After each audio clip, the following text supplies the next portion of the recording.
almacenar el diccionario de datos de una base de datos, es decir, lo que se llama la metadata, lo que conocemos como los datos de los datos o los tipos de los datos, ¿sí? Entonces, todo este diccionario de datos se almacena dentro del shared pool. ¿Por qué es importante almacenar por qué es importante almacenar un diccionario de datos siempre en una base de datos?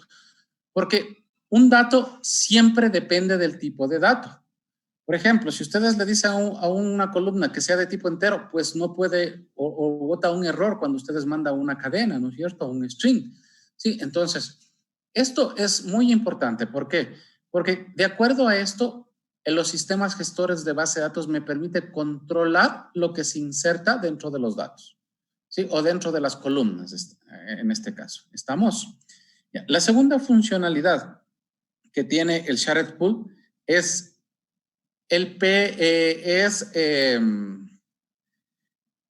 almacenar todo lo que es las sentencias PL/SQL.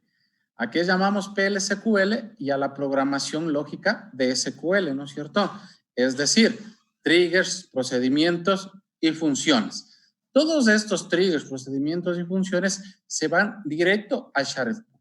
¿Sí? ¿Estamos? Entonces, esas dos funcionalidades son las que cumple el shared pool. Almacenar el diccionario de datos y almacenar las transacciones PL/SQL. ¿Alguna pregunta hasta ahí, por favor? ¿Alguna pregunta hasta ahí? No, entonces... ¿Puede volver a repetir sobre eso del diccionario de datos, la funcionalidad? Ya. ¿Para qué es o por qué es importante un diccionario de datos? Porque a través del diccionario de datos, por lo general, aunque nosotros no nos demos cuenta, me supongo que ustedes cuando hacen un sistemita, le dicen, por ejemplo, este es el campo, la empresa, la cédula, y le limitan, y dicen, este es de 10 caracteres, puede ser solamente números y así. Entonces, ¿qué es lo que me deja hacer?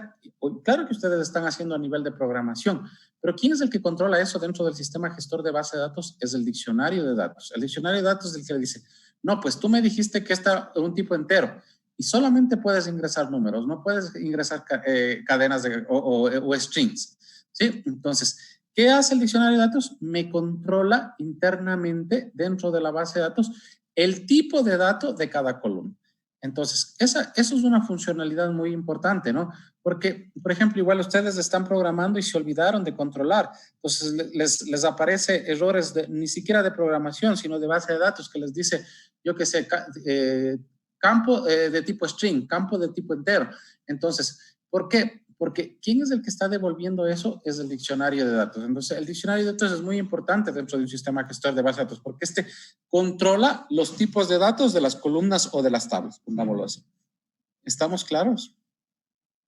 Y la otra funcionalidad era la del PL/SQL, ¿no? Lo conocido como los triggers, procedimientos o funciones.